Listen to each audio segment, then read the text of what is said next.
Travel is more than just ticking off countries. It's about the people, the culture, the food, the moments. I'm Pippa Hudson, and on Wonder the World, I invite you to join me every week as we explore destinations both near and far, with the help of fellow adventurers who share their unique travel stories. Listen to my podcast wherever you get them. And now, The Money Show with Stephen Grootes on 702. Let's walk the talk. The Money Show with Stephen Grootes is brought to you by ABSA Corporate and Investment Banking.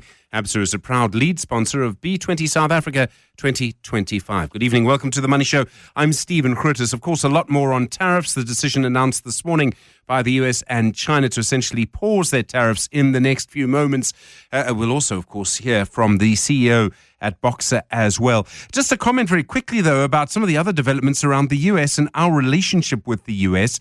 Also this afternoon, the US President Donald Trump saying, and this is the first time I've heard it out of his mouth, that he, not the way that he believes, he just says it, that white farmers in South Africa are the victims of a genocide. It's an astonishing comment to make. It is, of course, as you know, untrue.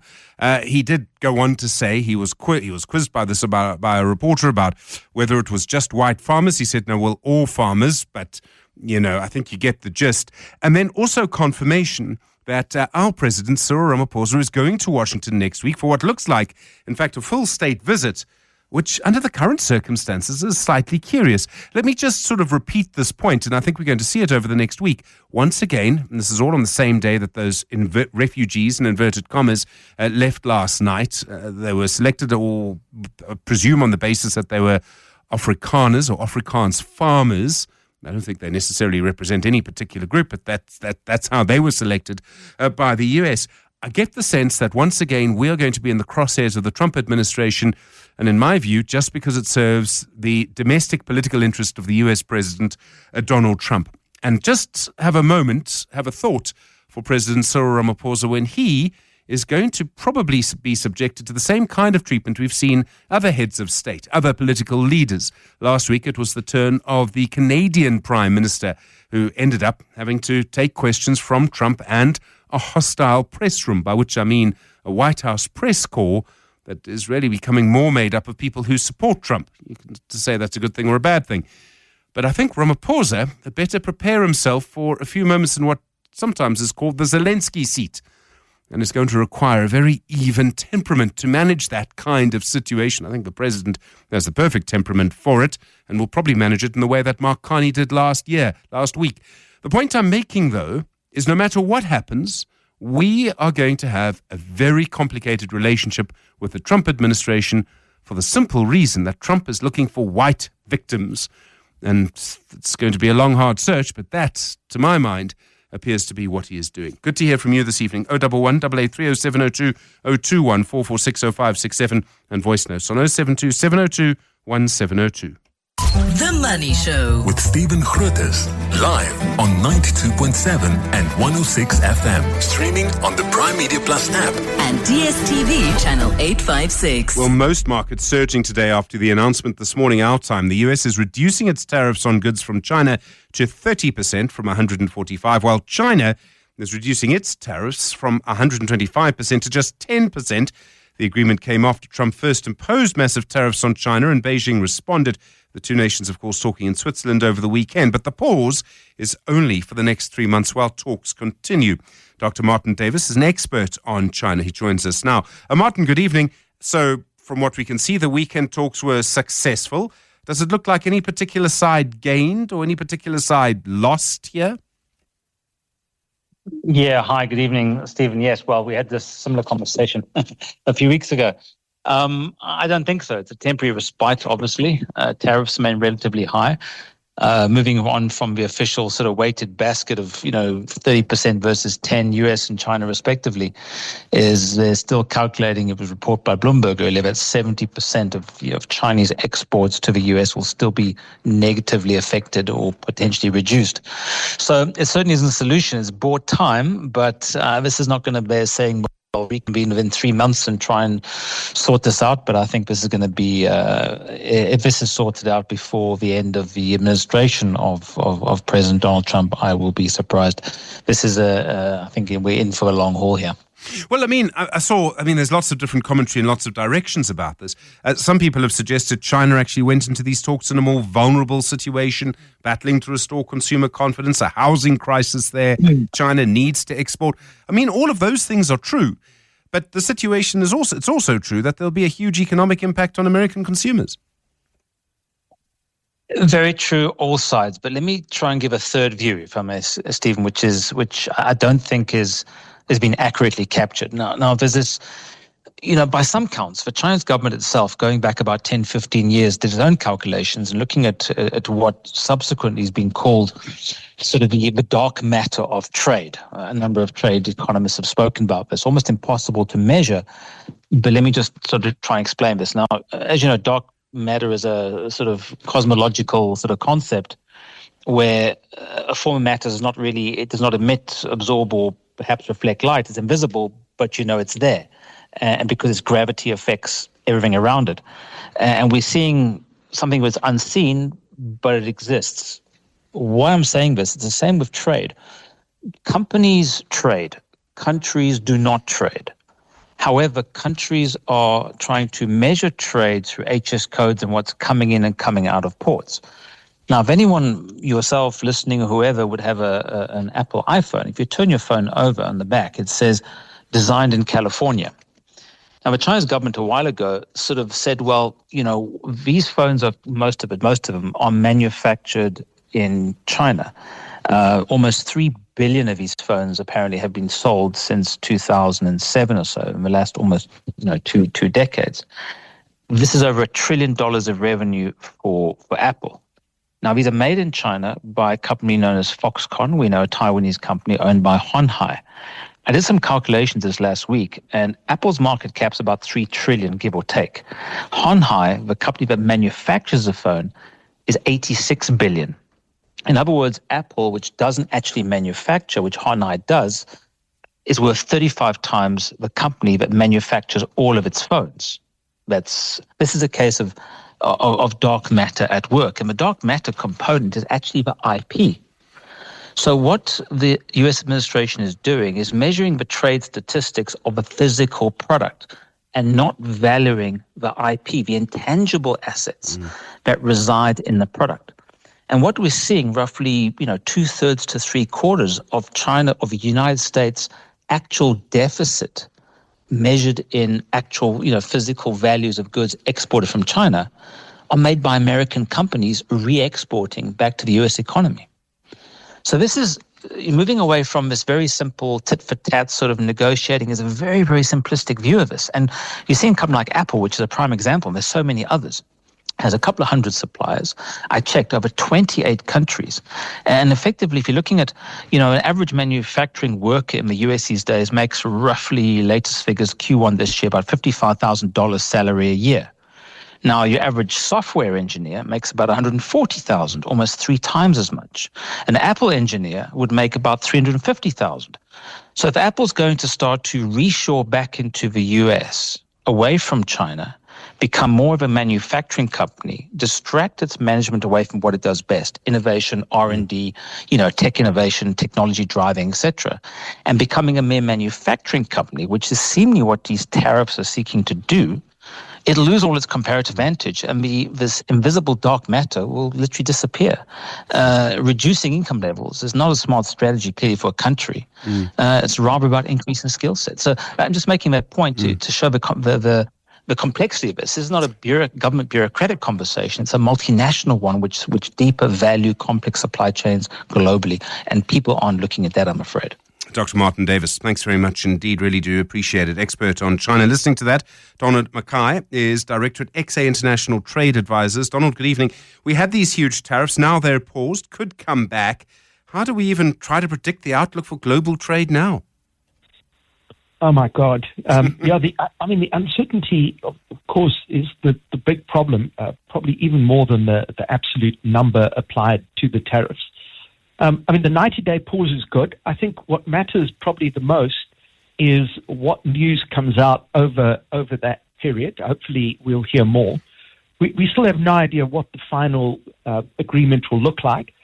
But even we shouldn't lose sight of the fact of just how large the 30% duty is into America when it was at 2.5% before. So still an enormous increase. Many of those products are still not made in the US.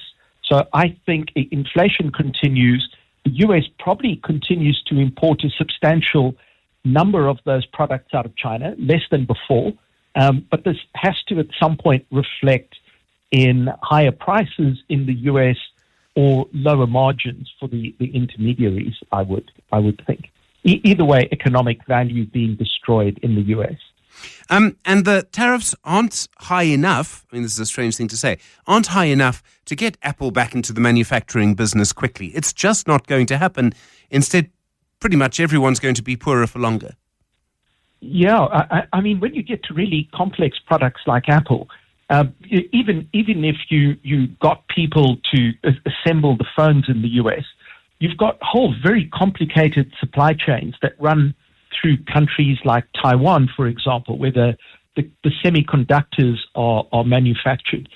You cannot simply shift those sorts of products back to the US in a hurry.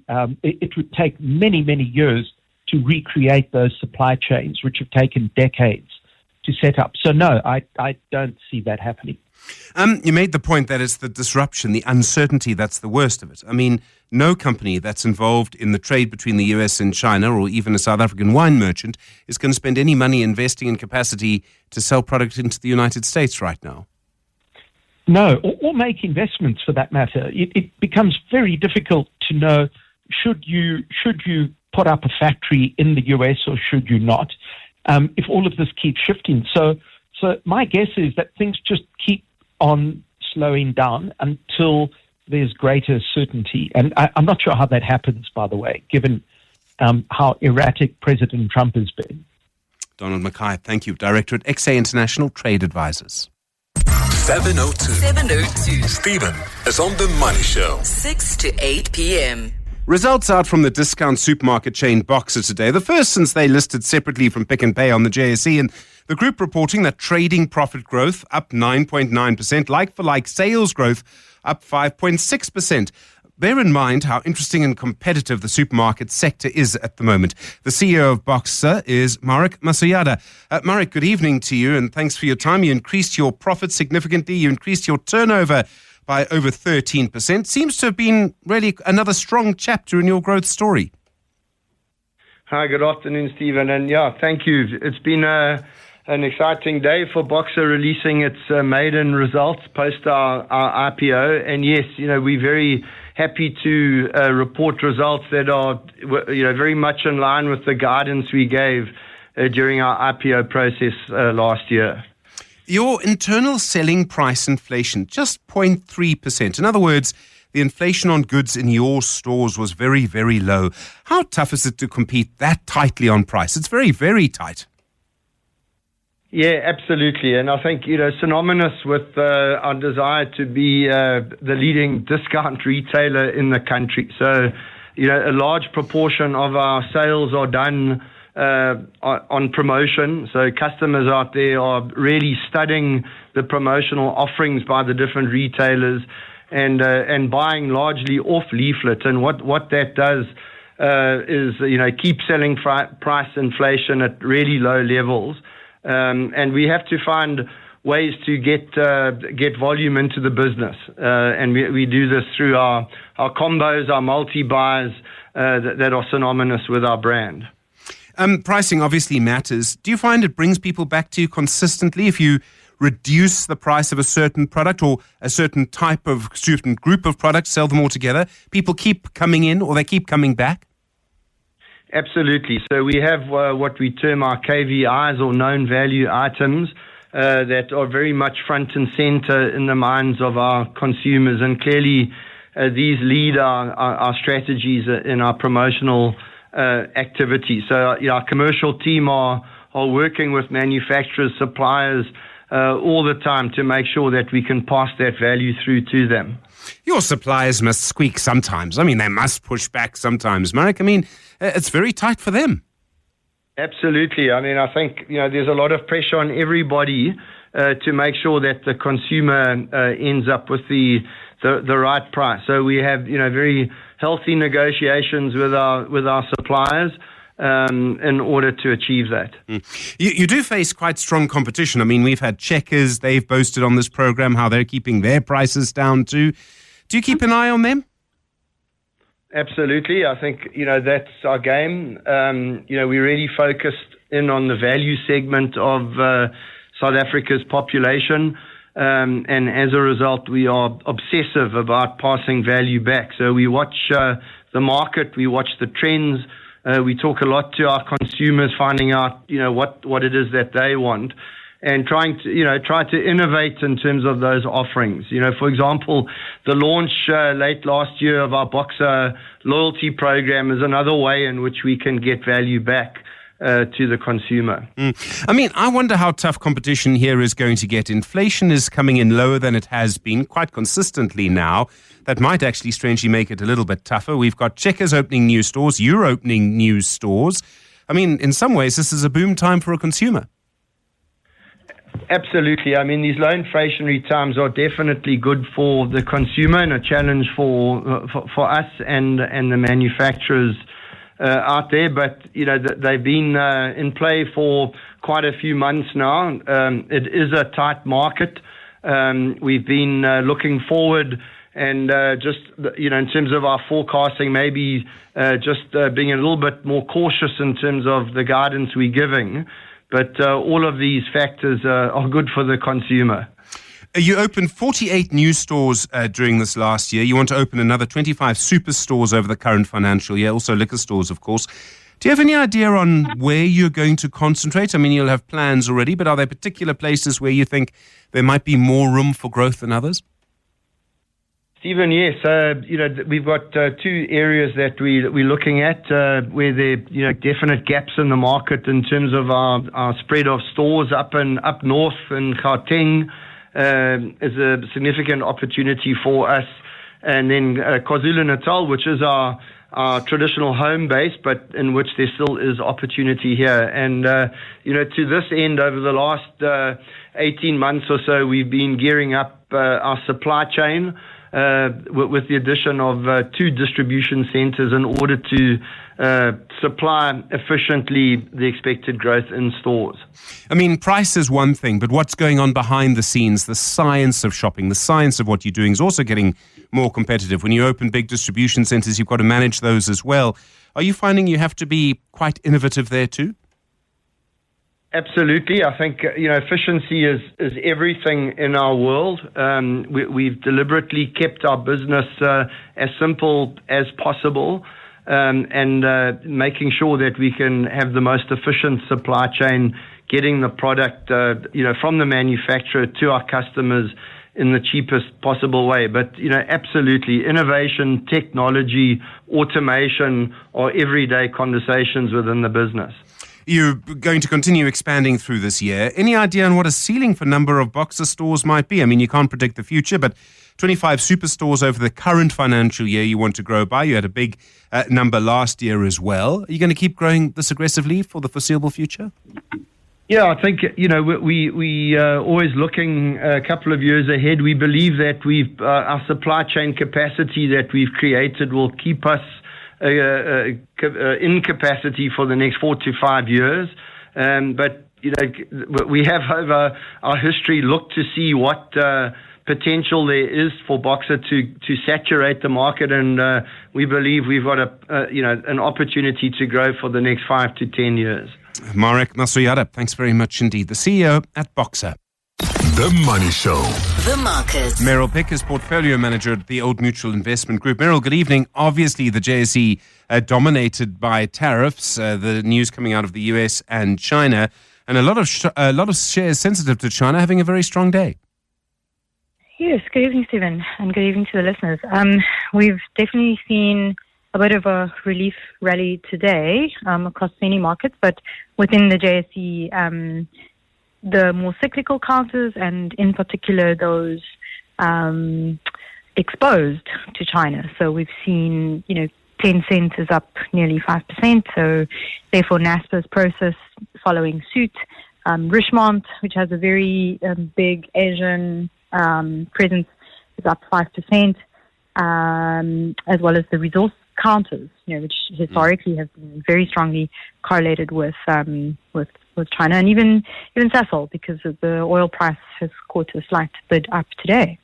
Obviously, gold shares going the other way. I mean, gold finally coming down to earth. Well, I mean, still historic highs, but finally coming down a little bit. Yes, a little bit of steam coming out of gold today, and the gold equities naturally being leveraged to that, coming off even more so. Also, interestingly, the PGM space. PGM's under pressure today. So I think gold is easy to understand. I think what we've seen today is actually just a promise of negotiations to come, right? We need to see the detail. As your previous guest mentioned, even within the pause, some tariffs do remain. But I think what gold was starting to price in is a high possibility of a stagflationary environment. If the tariffs are going to come in lower or stabilize or even be negotiated away, that inflation and that pressure on the growth outlook, might sort of fade. But I think there is still a period of uncertainty to come where very few investment decisions will be made. I think the PGM one is interesting because, as we know, China is a leader in battery electric vehicles, hybrid vehicles, and there's been kind of big tariffs imposed and pushback from both the US and the Eurozone on the imports of Chinese vehicles. So it's interesting to see how PGM is behaving today, either correlating alongside gold as an investment metal, but I think maybe looking at this and saying perhaps the Chinese EV takeover will be allowed to continue globally, thus putting pressure on those traditional vehicles. Boxer, the market wasn't very impressed today, was it? They were down 3%. Yes, I think everything, is about expectations. The share is on quite a punchy multiple at 23 times historic earnings compared to some of the competitors in the space. So I think when something is priced like that, even a good result can disappoint if expectations were for something higher and stronger. It has actually disappointed since listing relative to the capped Swix index. It's underperformed a bit since the IPO. Still one of the stronger growth stories out there, to be rolling out space at the pace that they are. The operational results are phenomenal, but of course weighed down by the share dilution and perhaps the dividend disappointing. But the operation seems really intact. I think this is something that at a slightly more attractive multiple is a very solid growth story. Meryl Pick, thank you. Portfolio Manager at the Old Mutual Investment Group. Just after 6:30. The Money Show. With Stephen Grootes, live on 92.7 and 106 FM. Streaming on the Prime Media Plus app. And DSTV channel 856. About once a month, I've seen a press release in some way, shape or form from the Financial Intelligence Centre, and they've been reminding and warning people that they have to comply with certain laws, and their main concern is not so much with the big banks or the finance houses, but really with entities like estate agents and things like that, or entities like that manage people's money. But they've been warning, and you're getting the sense that they're not afraid to act either. The latest is 91 being fined 3 million rand. Some of that was sort of put aside because they did not actually properly comply with some of the aspects of the Finance Intelligence Centre Act. And in this case, it seems they didn't properly identify their clients.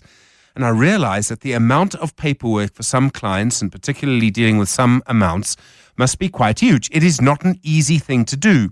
But I'm interested in a few aspects around this. One is the FIC is clearly not scared to act. I mean, if you ever think that they are, go and just look through some of their rulings and why they've made the decisions that they have.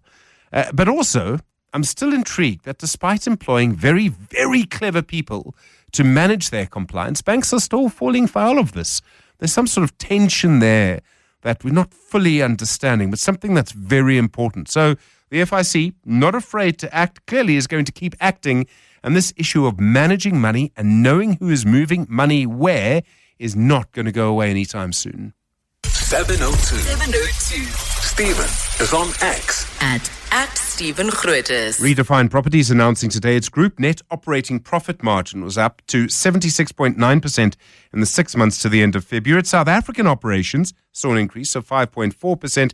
The group bought Mall of the South, the Pan Africa Mall, and the Wanderers Office Park. Does point out, though, that the office sector is still under pressure. The CEO at Redefine Properties is Andrew Koenig. Andrew, good evening. Thanks for your time. You bought some nice properties over the last little while. Mall of the South, Pan Africa Mall, they're quite big properties. Are you confident you'll be able to keep them full both of clients and of customers? Good evening. Yes, thank you, Stephen. Mall of the South and Pan Africa Mall are actually doing fabulously well as retail centres. And I'm pleased to say that both of them enjoy occupancies well over 95%. So it's not a question of filling that space, Stephen. It's more about keeping the shopping centres relevant to the evolving stakeholders' needs. And then also, looking at other aspects of our property portfolio as well in terms of keeping the occupancies at healthy levels.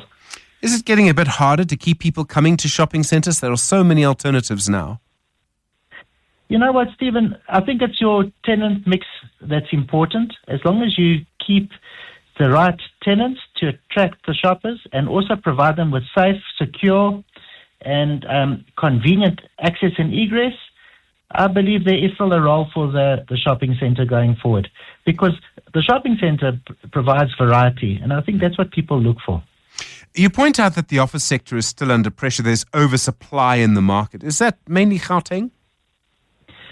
Yes, Stephen. Look, I think the Cape region or the Western Cape region is an anomaly. It is a small market, but it has enjoyed a lot of benefit from business process outsourcing that has led to them filling their vacant positions. But yeah, in Gauteng, there are nodes that are doing very well, and there are other nodes that are not. Those that are close by to the Gautrain, for example, are doing very well, and similarly, so are the P and the A grade properties. It's the lower grade properties that are really battling, because there is churn in the market where tenants are moving to better located and high grade properties for very competitive rentals, given that oversupply you talk about. How long do you think this oversupply is going to last? I mean, there's probably a relationship that someone will point out mathematically between that oversupply of office space and the fact that Gauteng home prices haven't really moved in the last sort of 10 years. Is this still going to be a problem for some time to come? Stephen, unfortunately, I think so. And the reason why is because we need a growth in demand. Demand will be stimulated through economic activity. And as we know, particularly in Gauteng, the market is sluggish because of economic activity not being at the level it should. We believe that GDP on a sustained basis should be at least at 3 to 3.5% to make inroads into that demand, or rather into that vacancy. And then we're not going to see that for some time, given the macro environment we operate in. We've seen how important it is, especially with what you do when you're managing properties, to manage your own water and electricity, and we've discussed electricity many times. But I noticed that 88 of your buildings now have the facility to store 2 days of water. Okay, so if council services fail, you have 2 days, but you also say you can replenish that water. Where would you get that water from to replenish a big building with 2 days worth of water? I mean, have you got tankers in a garage somewhere? We don't have tankers of our own, Stephen, but we do have access to service providers that are able to bring in water for us. And we have contracts in place to do just that. It must be quite expensive. Even just the sort of standby contract, you'll probably have to have some business arrangement with them. It shows you the cost of what happens when council services don't work. Absolutely right, Stephen. It does come at a cost. The water is definitely far more expensive than it would be if it was provided by the municipal utilities as it should be. But unfortunately, that's the cost of doing business in South Africa. We have to make sure that we are able to run our businesses on a continuous basis, regardless of service delivery. Andrew Koenig, thanks very much indeed, CEO at Redefine Properties. The Money Show with Stephen Grootes is brought to you by Absa Corporate and Investment Banking. Absa is a proud lead sponsor of B20 South Africa 2025. Well, confirmation on SENS this morning from Tiger Brands. It is now going to start paying out damages to people who are able to claim from the listeriosis outbreak. It killed around 200 people. The outbreak involved the ST6 strain of the disease, centered around the meat packaging plant outside Limpopo from around 2017. Richard Spoor is an attorney and head of Richard Spoor Attorneys, representing most of the claimants in this case. Richard, good evening. I do appreciate the time. As I understand it, Tiger Brands has given the offers to you. Your firm speaks to your clients. How are you able to describe the offers that you've received? Well, we've got an offer, unquantified by Tiger Brands, to settle the strongest cases. That is the cases of people who've got genetic sequencing data that directly links their illness to the contaminated products produced by Tiger Brands and the bacteria that was found in their facility at Polokwane. So this is an effort to settle the strongest cases without quantifying the claims or prescribing or suggesting any process to quantify them. It doesn't dispose of the case. It leaves a large number of people out, and that's people who don't have genetic sequencing. And while it's a step forward, it's an acknowledgement that they're liable for the outbreak. It covers only a small class of people who were impacted. Just to be clear, it's the virus that's being sequenced, not the people, right? No, there were clinical samples taken, blood samples that were taken. The bacteria was cultured as an isolate and then sequenced genetically to prove the connection. So it's a bit like it's a DNA test, but with a level of precision way beyond that is generally used in rape cases or paternity suits. Thank you for the clarity. So just as I understand it, your clients, even if we just take a person with the strongest possible case, there's still no clear amount on the table. No, there isn't.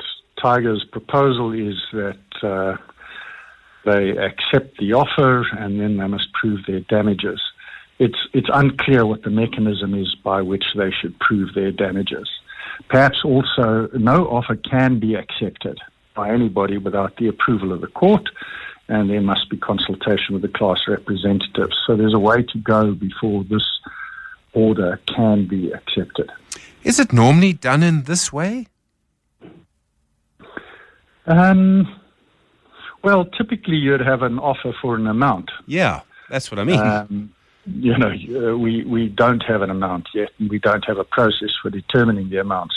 We're working on we have a trial medical panel agreed between us, which is assessing a small sample of the claimants, and we're kind of working on how that works. We appoint joint medical experts and joint actuaries, and we start running these matters through that joint panel. And that's perhaps the way it's going to go, but that is still something that needs to be formalized. How much of this is about Tiger Brands and how much of it is about their insurance company? Are you dealing with lawyers from both? Yes, we are. The claim has been subrogated to the insurer, so they're in the driving seat. They're calling the shots. But Tiger is consulted, and I think from the SENS announcement, it's clear that they support this proposal by the insurer. How would you, and I realize you don't want to do all of this in the media necessarily, but let me put the question to you, and I know you'll respond to it in the way you choose. How would you describe the attitude of Tiger Brands and their insurer in doing it like this? Let me try and put it to you another way. Do you think they're trying to be overly onerous in their demands of your clients? It's not clear. I mean, when I first saw the offer, I thought, I had a rather negative view, but I've since been persuaded by our partners who do, in other countries who deal with this kind of litigation, and they're persuaded this is a very good and positive step. And on reflection, I agree with them. I mean, it's an acknowledgement. We manufactured and distributed contaminated products. We're accepting liability for the people with the strongest claims, those with a kind of genetic proof. yet it's a very significant admission. I mean, you can't contend that we're responsible for the outbreak, but only 350 people with the strongest proof are in, and those who don't have the benefit of genetic sequencing are out. I mean, we have large numbers of people. We can show that during the outbreak, when large numbers of people were getting sick, and where there's no other source for this epidemic except Tiger Brands, consumed the product and became ill. It seems to us, with listeriosis, it seems to us pretty clear that on the balance of probabilities, they contracted the disease from the consumption of these contaminated products, which Tiger now admits having distributed. Admits de facto, not from a legal point of view. Richard Spoor, thank you very much indeed. Really appreciate the clarity on that. Richard Spoor is director at Richard Spoor Incorporated. You with The Money Show, just gone 7 o'clock. And now, The Money Show with Stephen Grootes on 702. Let's walk the talk. The Money Show with Stephen Grootes is brought to you by Absa Corporate and Investment Banking. Absa is a proud lead sponsor of the B20 South Africa 2025. 702. Stephen is on X. At Stephen Grootes. I've been fascinated by some of the data coming out of MTN today. They had a quarterly update. Their revenue in terms of data, their data revenue is up 17.9%. Their voice calls in South Africa, they say were flat. They were down 0.1%. And you do wonder if voice calls are sort of going to go the way of linear TV, broadcasting TV. It's going to be with us for a long time. People will still use them. I still prefer a normal phone call to a WhatsApp conversation, even though the WhatsApp conversation's often clearer because you don't get lag. You don't get lag on the cell phone network. You never have that moment, is the person still with me? Is there a gap? Sometimes a gap in a conversation. Trust me, I do interview people for a living. The gap in the conversation tells you much more than what the person is saying. If a person's taking a long time to answer, if they're answering very quickly, all of those things get lost. If you're trying to have an intimate, emotional conversation or a conversation where tone matters, I find I'd rather do it on the phone. I get a much better sense of the person that I'm talking to. It's much more honest than if it is on WhatsApp. But you can't argue with this. MTN says that their data traffic is up 30.4%. That's a lot more than their revenue, by the way, which was up by 17.9%. Their traffic is up 30.4%. I'd love to know more about what people are doing with their phones with that data. Streaming, definitely. Back to linear TV we go. Certainly, I think podcasts, things like that, absolutely. That sort of entertainment economy around your cell phone. Perhaps some gaming, if you've got children the same age as mine. Guarantee you that's happening. I don't know much about news consumption. I think that was one of the first things that drove people onto sort of mobile websites was news consumption. That's probably pretty stagnant, depending. But I do think most of it will be entertainment. I do wonder if you have a view on what you're using your data on your cell phone for. Most cell phones, most plans will let you go and see. Is it mostly streaming? Is it mostly navigation? Is it mostly this? Where are you using your data on your phone? 011 883 0702 021 446 0567. 702. Stephen is on The Money Show. 6 to 8 p.m. Well, confirmation now that the Trade Industry and Competition Minister, Parks Towers, issued a block exemption for the rail and ports industry from parts of the Competition Act. It's quite a long exemption. It's 15 years. Essentially, different companies can now work together to repair and upgrade certain infrastructure. They can also seek funds together for these projects. I mean, they basically will be working together. Warwick Lord is the chair of the Multimodal Inland Port Association. Warwick, good evening. This seems to be a real admission that the sector needs some kind of help. Is this significant? Will this make a difference? Evening, Stephen, to you and your listeners. And yes, this is very significant and continues with the sort of rail reform and the sort of process that government has embarked on. And this is just more of what Barbara Creasy has been releasing and tags in very well with the RFI.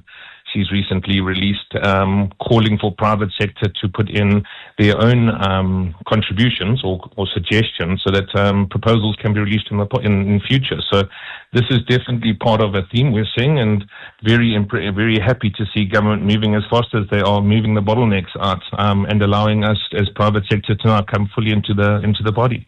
I was interested, it's not just exempting people from competition, it seems to be almost actively encouraging companies to work together, and I presume that's the only way this gets done.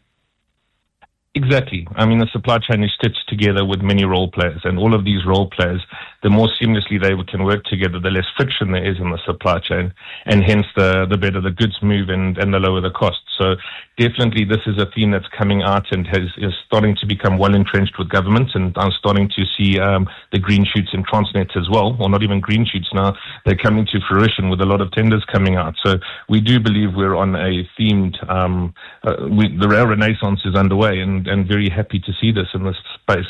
15 years, it seems like a strange question to ask. Is that long enough? I mean, this is going to be a long-term project. Well, I suppose 15 years is long enough when it talks to an exemption, because it allows us to chat together and plan for the 15-year time horizons that we're currently doing. We hope that if this process works well, then that would be relooked at, because often we tend to put red tape in places where it just gets in the way, unfortunately. So 15 years is a very good start, and hopefully it will be potentially repealed forever in this space, but let's see. Yeah, I mean, there are also questions, I suppose, about how far it extends. So it extends quite a way in the rail space. There'll still be some kind of assessment by competition authorities, as I understand it, into the sort of feeder zones into the rail space. I mean, it seems, from what I can see, that someone's put a lot of thought into this. It has, and what's interestingly enough is there has been a request from government in order to remove this competition portion, in order to make sure that we can meet together and work together. And for example, this release on Sunday has allowed the container corridor action group that we would like to have put together in order to now actually meet. Obviously, you're concerned when you bring multinationals and international companies together under one banner to talk about a common theme, and you're asked now to share sensitive data and come up with plans. This is obviously very confidential, and this allows us now to talk freely amongst ourselves and to actually plan for what's best for SA Inc. You seem to be quite enthused by it all, Warwick. There seems to be a lot going on. Is there any other support you need from outside the obvious sectors? I mean, transport you will obviously need. The people in charge of Transnet you obviously need. Competition is not something that most people would think straight off the bat, but it makes sense that you would, and this all makes sense. Are there other parts of government you need help from, and you're not allowed to just say more money from the Treasury? That was definitely my go-to, so he shut that short. I think it's a working together of all of the various government spheres that touch the supply chain.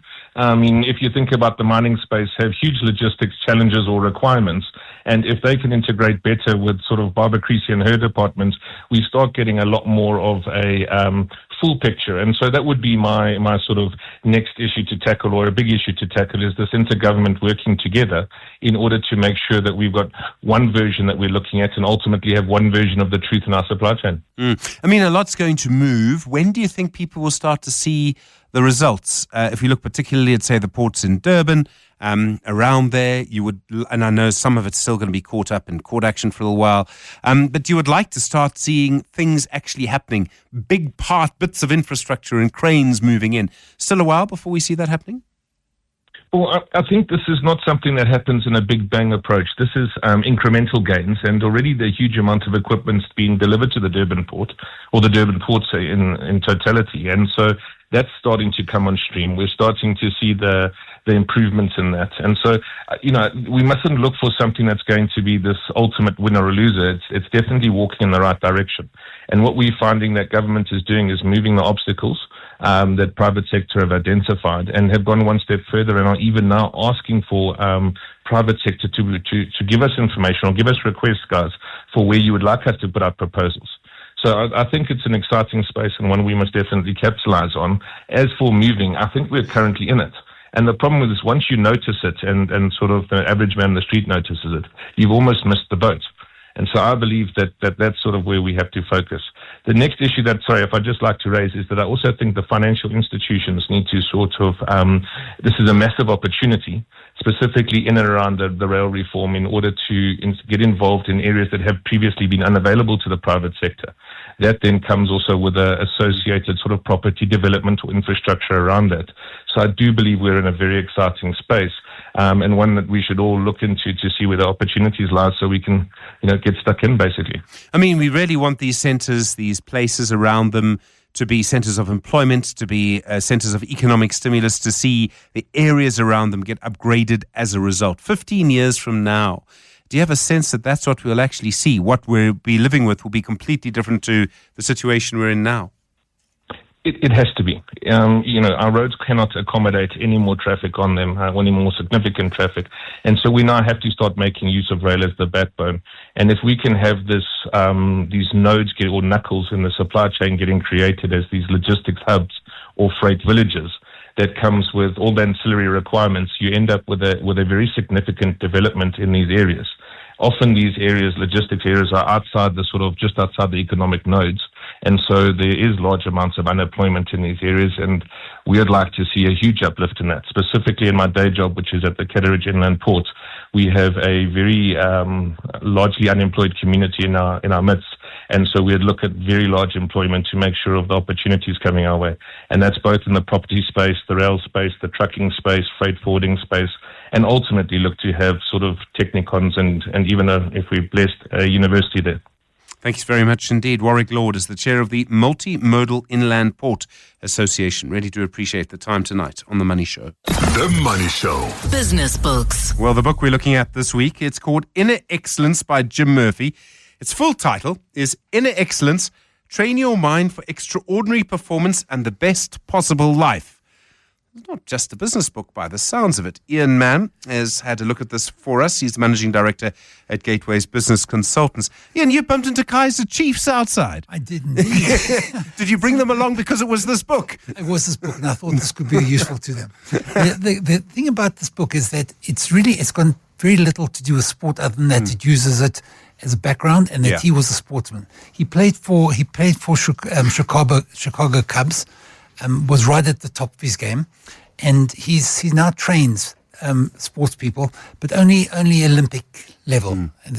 And he wrote this book, which is so valuable in terms of inner excellence and developing yourself. I thought, and the business translation is obvious, and I think that's what makes this book. So I think once a year, all business people should actually worry about self-development, self-performance, improving how you operate. And I think this is a nice one. So if you can read one this year, I would suggest this is the one that you should be reading on personal development. And it basically starts like this. His idea is that in the Western world, we've become obsessed with we've got what he calls affluenza. And he says it's very, very easy to contract. And it makes us think that if you're successful, you're entitled. And what you've got to be doing all the time is you've got to try and get more. But it's not that you want more, you just want more than somebody else has got. Yeah. It's all about judging yourself by everyone else. Everyone else, exactly that. And he talks about how the best sports people that he works with are very different to that. And they seem to have a completely different view, and he spells that out quite nicely here. I hope I'll be able to give you a best example of that. But he contrasts his experience in the United States with a visit he had to Costa Rica. He must have lived there for a while. He says, Costa Rica, they're nice and poor. And he says, you'll find a lawyer who will invite the tow truck driver over for dinner. Yeah. He said he was with the lawyer, and the lawyer's car got stuck. The guy came, took his car. He said, why didn't you come and have dinner with us? He said, wouldn't do that. Yeah. He says, they've sort of like scaled their desires down and improved the quality of their lives and pushed up in that way. He talks about how we've got to try and find what's going to make you really happy. He says, for the most part, if you watch little kids, when they get good at playing recorder, they get good at running, they really run and they really play and they really enjoy it. And then they get older. Then what happens is you move from doing it because it's fun and you're enjoying it to I have to. Yeah. And that's a transition. So I have to be the best. I have to excel. I have to beat other people. He says the hardest thing about all of this is that it takes your eye off the ball. He said he was like that. He said his whole thing was winning. And if he didn't really win or do exceptionally well, he felt like a failure all the time. So you mark yourself against something that you cannot do well.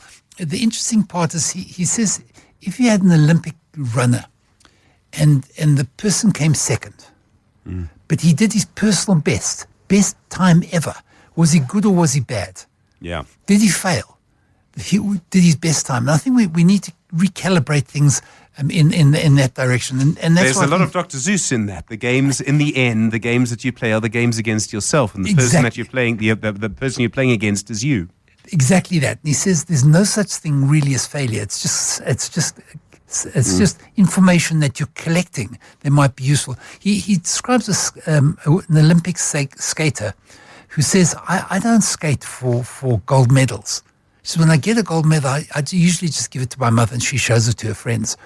I skate because I want to be the best. And the working on yourself is far more valuable to you in business and anywhere else than it is trying to compare yourself with other people. And it gives an example. If you had to give a presentation at work and the presentation went really badly, there's two ways of looking at it. I'm a failure. I mess up. I look at other people. They're so much better than me. And the next time we have to give a presentation, you're terrified. He said, or you could look at that and say, they did so well. What did they do? And in all probability, they put in a lot more work than you did. So the best thing would be to put a lot more work in. This goes back to Carol Dweck many years ago from the West Coast. She talked about mindsets. She said there's people who've got a fixed mindset. It's that you're born smart or you're born dumb. That's it. And if you're born smart, you don't have to try very hard. And if you don't succeed, it means you're trying at the wrong stuff. Then he said there's other kids she found. She worked with very small children and played with puzzles. And she said what she found with the other kids was when they had a puzzle that was beyond their ability, the kids with a fixed mindset stopped trying. The kids with a learning mindset said, wow, this problem's hard. I've really got to try and crack it. And he says that human beings like that, the ones who have a fixed mindset, believe that if I don't succeed, I won't even try that. I wouldn't want to fail. And I'm going to fail like I can't because I'm smart and this is my field. If you have a growth mindset, then you start saying to yourself, well, I must just try hard and find ways in which I can do better at this. Okay, so then how do you apply that? So, I mean, there have been other people have said this before, you know, oh, we can all chill or whatever. How do we actually apply it to make ourselves happier? And I don't know if we include more successful in that or just happier. I think just he believes that if you can get over he says you've got three things in your mind, your most vicious opponents are self-criticism, it's just looking at yourself and only finding the faults with you. Everybody fails at something rather. Yeah. But all you do is you focus on the failure. That's a critic. The second part that's holding you back is the monkey mind, where you just think of all sorts of ideas, and because you're thinking of so many things, they're all crowding out good stuff. You never get a chance to actually plan to go forward. You're overwhelmed by this. And the last part of this is the idea of being frozen and being. And he ends his book off by talking about an MMA fighter who talks about fear. And he said when he was a kid, he was always getting beaten up. So his dad got him to do martial arts. He eventually got very good at this. He's rated, his name is GSP, George St. Pierre. He's the top MMA fighter and welterweight in the world, whatever. And he says, I thought if I was good, I wouldn't fear anymore. Yeah. He says the fact is that when I'm going to have a professional fight, I know I'm not going to sleep well. Yeah. Because I'm terrified. He says the difference is being terrified is what life is about. It's just too bad. Just deal with it. And I think that when you go through this book, and it is worth going through, what he does is he alerts you to insights. And insights are always faster than knowledge. If you can get the insights, and you get the insights from his stories, they might be very useful to apply to yourself. And I think that's going to allow you to actually do a whole lot better at trying to get ahead with the things that you need to do in the world of business. I'm always interested, and we had a separate book by someone else last week, and I was a little critical. We spoke to the author who was sort of talking about, business as it relates to the Springboks, etc. And I want to put to him what I also want to put it to you, please, which is I get a little worried with all of these books that try and make analogies between sport and business. Let me just explain why I say that. So in sport, in most cases, if you can take out the top 3 rugby teams or the top 4 Premier League teams or the top 20 fighters, fine. And usually it's about control of either yourself, in this case, or it's control of a team. So even Rassie Erasmus or even the Kaiser Chiefs squad, which does seem to be around the corner, is still 50 people. In business, you're talking about something that's much bigger, much more complex, many more actors, a lot more noise, and the search for clarity is harder. And so my question, perhaps unfairly to you, is it really fair for all of these sports people to keep telling business people how to do it? I think that if when sports people tell you about business, that's a problem. When large businesses tell you about small businesses, that's a problem. When businesses in different industries tell you about businesses in different industries, that's a problem. I think this is important because it talks only about inner excellence.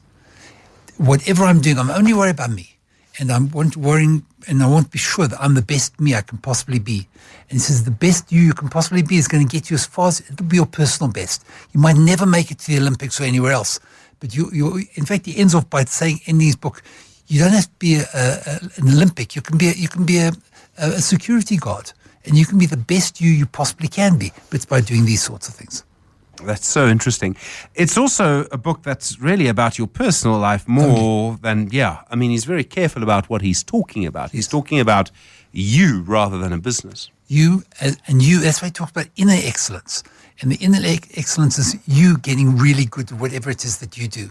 And I think that's why this book has value. Ian Mann, thank you very much indeed. Really appreciate it.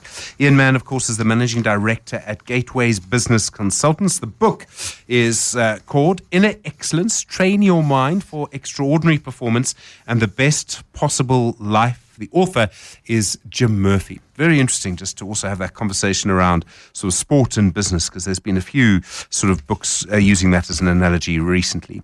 In a moment, Professor Adrian Saville, as you've possibly never really heard him before, we'll look at his twin careers, and he is going to be talking about how he's made his money. In other words, his career. That's next on The Money Show, just gone 7:30.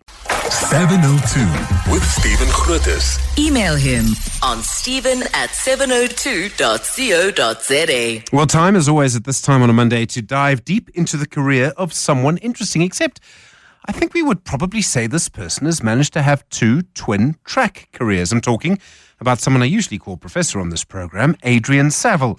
He is Professor of Economics and Finance at Gibbs, also, of course, at Boundless World, and done plenty of things along the way. But I was fascinated sort of going through parts of his resume, going through part of what he's done, the sort of twin track of academia and kind of working in high finance, moving money around. It's a very interesting track record. He's also someone, as you know, is able to often clarify things or distill things that are very complex, have lots of moving parts, into a way that makes it easy for people like me to understand. Adrian, good evening. It's wonderful to talk to you in this format, and thanks so much for agreeing to do it. And what a privilege to be invited to this conversation. Thank you. You grew up, I presume, in Durban, because your LinkedIn profile says that you, and I'm sorry about this, went to Westville. What were you thinking of doing at the time? As you were making that intro about the dual career, etc., the thought that sprung to mind immediately answers your question is that you go back to my matric yearbook. I'm not doing anything remotely close to what I had anticipated. But yeah, I grew up in Durban. I went to Westville Boys High, and then I headed off into the heart of a commerce career that sort of quickly, or commerce degree that quickly iterated into a postgraduate degree in economics. I'd fallen deeply in love, and it's now a 30-something-year-old love affair. It's fascinating because economics didn't grab me very much at university. But, I mean, do you remember going in? Was it one of those things on the first day of the sort of first term you realized this is what you were going to do? Absolutely not. And, people, talk about the imposter syndrome. And when you introduced me as professor, if we went and had a look at perhaps either my matric results or my first year grades, you would have got very good odds betting on the likelihood of me becoming a professor. So, it took a little while for me to find my feet in that academic setting, but perhaps by year 2, certainly by year 3, I had discovered international economics, development economics. The wheels of finance were running around. A lot of the second-year models that we were building in economics, and it soon became the case that my favorite, early evening pastime was actually listening to, Stephen, you rewound to 1980 something, listening to the evening business news. Sure. I mean, that is going back a long time.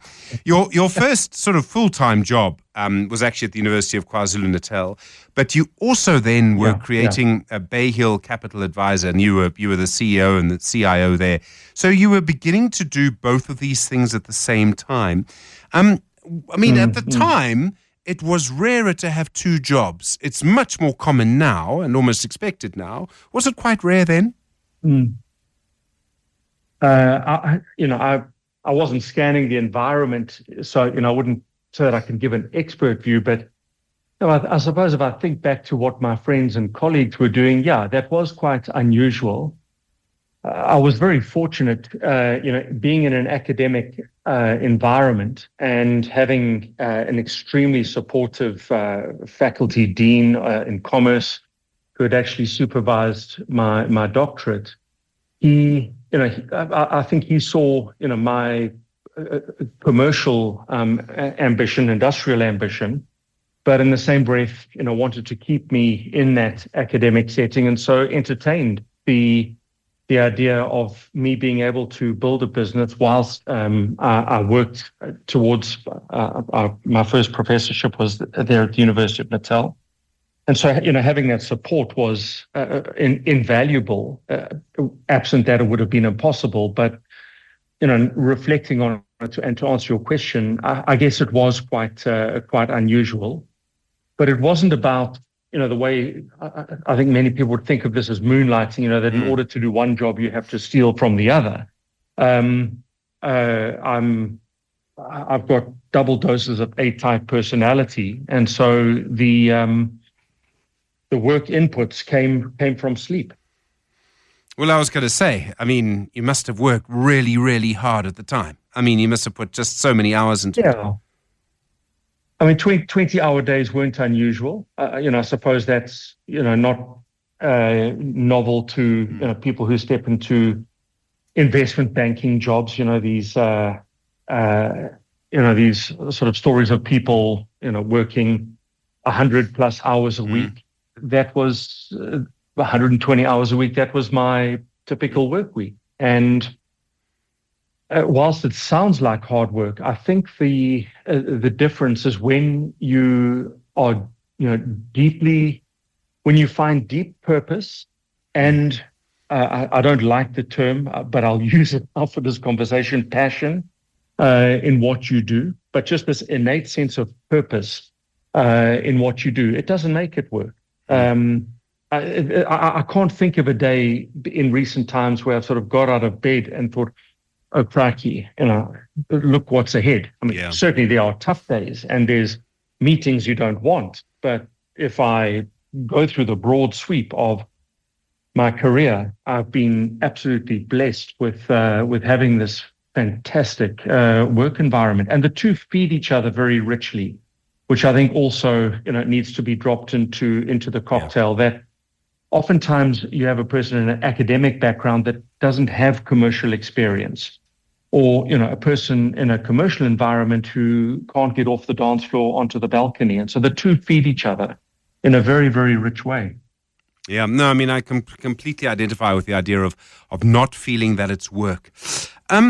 Adrian, when you were doing this, so when I look back at that period now, it seemed obvious, mid-90s, there was going to be a boom, the end of the Cold War, the rise of China, the fact that so many people who had been denied entry into our economy fully now could suddenly come into the economy. We call it the sort of Mbeki boom now, and it arguably ended with the sort of great financial crisis.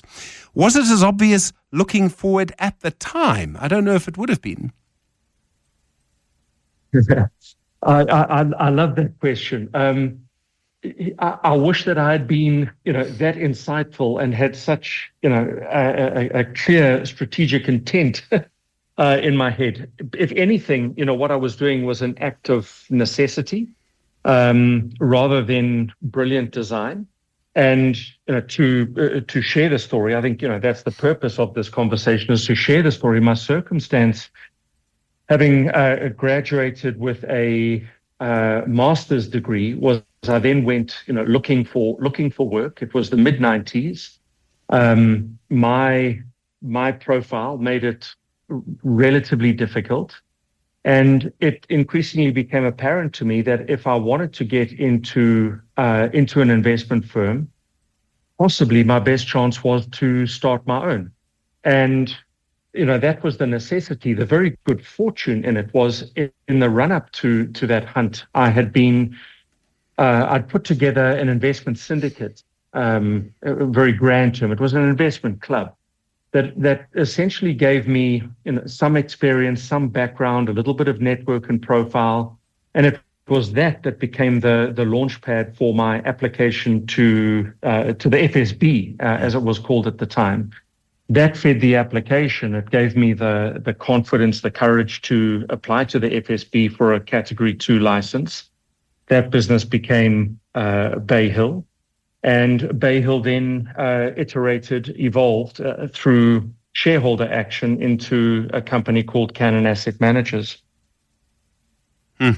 It's interesting to sort of hear you talk about it in that way, because no one really starts out with an idea of how things will go. But you were moving in a direction, you were working very hard at it, and you were also, some of your academic awards during this period were stellar. You clearly found that was clearly as important, and you made the point about how they complement each other. That was clearly happening too. There seemed to be a sense perhaps of traction that you were gaining at the time. Yeah, and to go back to that earlier point, Stephen, I think that the two feed each other in a very, very rich way. So, if you're going to get up in front of, I'll fast forward to now. If I'm going to, get in front of a room of 85 MBA students, where I spent my Sunday yesterday, you can't arrive with blunt instruments and 5 or 10-year-old tools. You really have to have your finger on the pulse of models that are being built, that the sharpest models that are being built now in forecasting interest rates are using big data, and that forces me to bring those ideas into a classroom. But more often than not, actually, let me try that sentence in a different way. I think if you're going to stand in front of a class of 30, 40-year-old people who've got 10 years of business experience, pan-industry, you can't be there sort of mumbling and fumbling. You have to be on top of your game. And one of the best ways of getting your sleeves rolled up and your hands deep into this type of work is by teaching, because teaching forces you to understand. If you don't understand, to use the Buffettism, when the tide goes out, you see who's swimming without trunks. You are quickly naked. And so it forces you to really build, I think, a much deeper understanding than would otherwise be the case absent the academic footprint. That's so interesting. As part of all of this, you actually also, as I understand your LinkedIn profile, also have a base in Canada. You're managing geographies too, and more people around the world are actually doing that. I find sometimes when many of the people that we speak to regularly on the show, they're in different places. They have a very strong base in South Africa, but they also have a base somewhere else. You're not alone in this. But managing geographies, that's much easier than it used to be. That still must pose some challenges from time to time. Yeah, that's that association with the Rotman School of Management has been an incredible experience. And looking after it, difficult, notwithstanding the ease of cyber commuting. Large parts of that required me to be there physically. They managed it impeccably so that my presence was generally there in winter in minus 20 degrees. But again, it takes you into new markets, new environments. You build your network. It's different minds that are in the room, people who come from different education backgrounds are going to approach the same problem differently, challenge you in different ways. So for me, that was an unbelievable life and learning experience. But it also reminds me of a very recent sort of short video series that I did with Professor Nick Benadell, the founder of Gibbs, the founding dean of Gibbs, where we did this 3-video series called Go See, where the C is SEA, standing for Southeast Asia. By coincidence, Nick and I have both spent a fair chunk of time in the last couple of months in Southeast Asia. And the reason why I make that is the Go See is about one of the best ways of building insight is by going, getting out of the chair, off the desktop, and actually getting the dirt between your toes. Or in the case of Canada, I suppose the snowballs between your fingers. So interesting. We're speaking to Adrian Saville tonight. He's talking about his twin careers in academia and in asset management on The Money Show. 9 minutes to 8. The Money Show with Stephen Grootes is brought to you by ABSA Corporate and Investment Banking. ABSA is a proud lead sponsor of B20 South Africa 2025.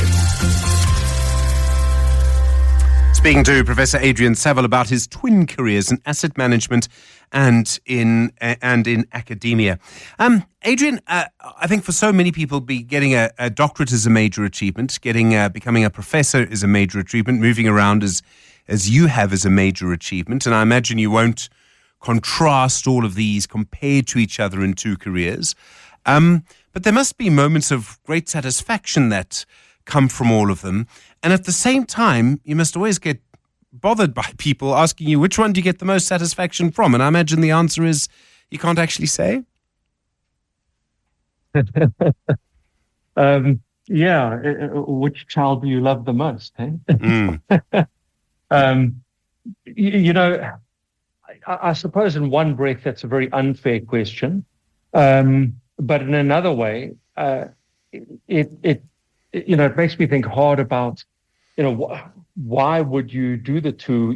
Would it possibly be better, just to focus, much more deeply on one, which still is, I think most people's, ultimate career trajectory is just to focus on one or, place their weight on a single channel. But, perhaps my answers or, when we were discussing earlier about the way in which the two feed each other, might give some clues that they actually reward in very, very different ways. And, so I would say that, in that way, they're actually not directly comparable. It's like, I suppose, asking a person who, has a passion for two sports, long distance running and, mountain biking, which one do they love the most? I get huge, satisfaction from each. So they develop, I think, different parts of your brain, different parts of your purpose. They reward you in different ways. So maybe I can, put that on the table in a way to avoid answering the question. No, I fully get it. I mean, I think it's a question many people have to answer nowadays about their careers. One of the things I've always enjoyed, if I may say, about talking to you and about hearing the answers to the questions that I put is I often come away from a conversation with you with a sense of clarity. And I've often wondered, in an era where we're finding that there are a lot more moving parts, where quite a few things that we had taken as what had become normal over the last sort of 30 years has been upended. And it's not just Trump, it's lots of other things, of course. Do you find it harder now to find a sense of clarity to sort of understand what is moving in the world and what is going to happen to money as a result of that? I suppose, in a way, What I might also be asking you is, are both of your jobs becoming a little more difficult? Short answer, yes. I think they are. And there's a temptation to say, that the world is somehow far more disrupted. I'm not a fan of that club, because I think in many ways the biggest disruptions might even be behind us. And 100 years ago, it was the first instances of really getting all homes electrified, running water, flush toilets, antibiotics, highway systems, radio. If you take all of that out of your and my everyday life, I think we would find our circumstances substantially, more challenging than if you took just AI out of our life today. So I would separate out the disruption versus the speed with which things move, and I think it's a combination of the speed and volume that makes things often daunting. And I think the imperative is to find places where you can settle your mind, calm your head, get distance from the madding crowd, and off the dance floor onto the balcony, as Marty Linsky, put in his fantastic Harvard Business Review article. Adrian, I think when many people hear your name on the radio, they think of money, but I think more personally, they think of their money and, to an extent, their retirement. And I don't want to put it in sort of such base terms, but I've been thinking a little bit, and there was a very interesting article in The Economist about this, about Generation X, of which I'm a part, people born sort of in the 1970s. I look at my parents' generation. I saw that and didn't read it. I'm keen to know.